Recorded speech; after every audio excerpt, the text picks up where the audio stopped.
Hey guys, this is our day 2 for our back to gym program.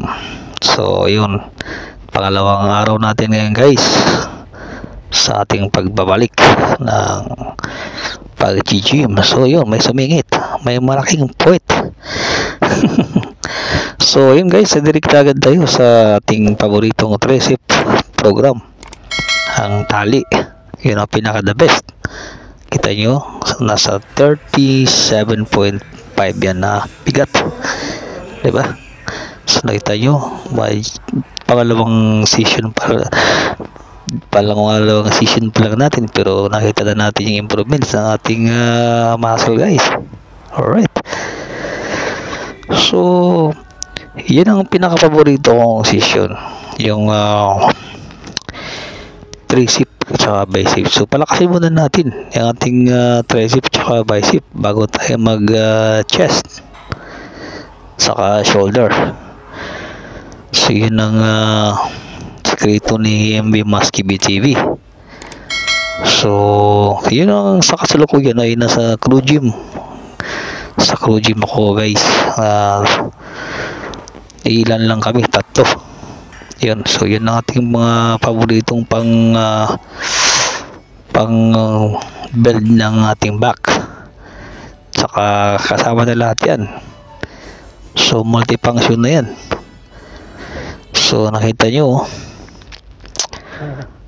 wow, diba? Simple lang, maliit lang siya, hindi siya ganun kabigatan, pero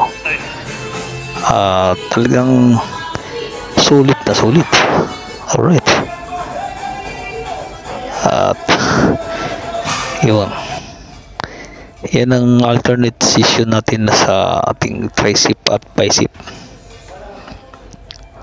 At kita mo naman yung traps natin, medyo may konting liwanag na.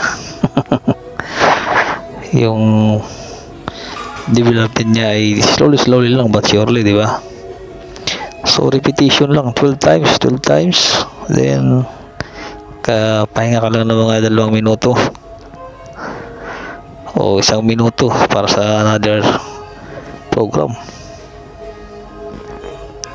So mabilis lang ang improvement pag tuloy-tuloy mo lang,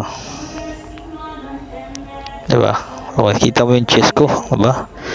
Medyo may umangat na, at yung bicep natin tsaka tricep traps. So sa mga 3rd, 4th, 5th session natin, talaga makikita na natin yung napakalaking improvement ng ating katawan.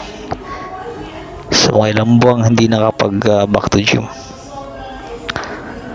Alright, so sa mga hindi pa nakapag-subscribe kay MB Musky BTV, mag-subscribe na kayo at i-hit na ang ating notification bell. So targetin na natin ang 10,000 subscribers this year. Thank you so much for watching MB Musky BTV.